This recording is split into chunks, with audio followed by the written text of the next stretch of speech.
రాజధాని అమరావతిలో ఒకే రోజు 15 ఆర్థిక సంస్థల నిర్మాణానికి శంకుస్థాపన చేశారు కేంద్ర ఆర్థిక మంత్రి నిర్మలా సీతారామన్. ముఖ్యమంత్రి చంద్రబాబు నాయుడు, ఉప ముఖ్యమంత్రి పవన్ కళ్యాణ్, మంత్రులు లోకేష్, పయ్యావుల కేశవ్ పాల్గొన్నారు. ఈ కార్యక్రమంలో అమరావతి అభివృద్ధికి సహకారం అందించాలనే ఉద్దేశంతో ఒకే రోజు 15 ఆర్థిక సంస్థల ఏర్పాటుకు శంకుస్థాపన జరిగిందని కేంద్ర మంత్రి తెలియజేశారు.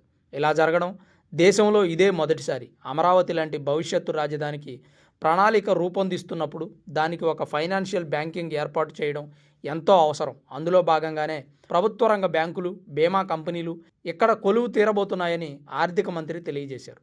విభజన తర్వాత ఆంధ్రప్రదేశ్ ఆర్థికంగా వెనకబడింది. రాజధాని లేకుండా 5 సంవత్సరాలు కాలయాపన జరిగింది. ఈ పరిస్థితిని అధిగమించి రాజధాని నిర్మించాలనే దృఢ నిశ్చయంతో కూటమి ప్రభుత్వం కేంద్ర సహకారంతో అడుగులు వేస్తోంది. జాతీయ బ్యాంకుల రాష్ట్ర కార్యాలయాలు అమరావతికి రావడం ద్వారా రాజధాని నిర్మాణం అనుకున్నంత త్వరగా పూర్తవుతుందని కూటమి వర్గాలు తెలియజేస్తున్నాయి.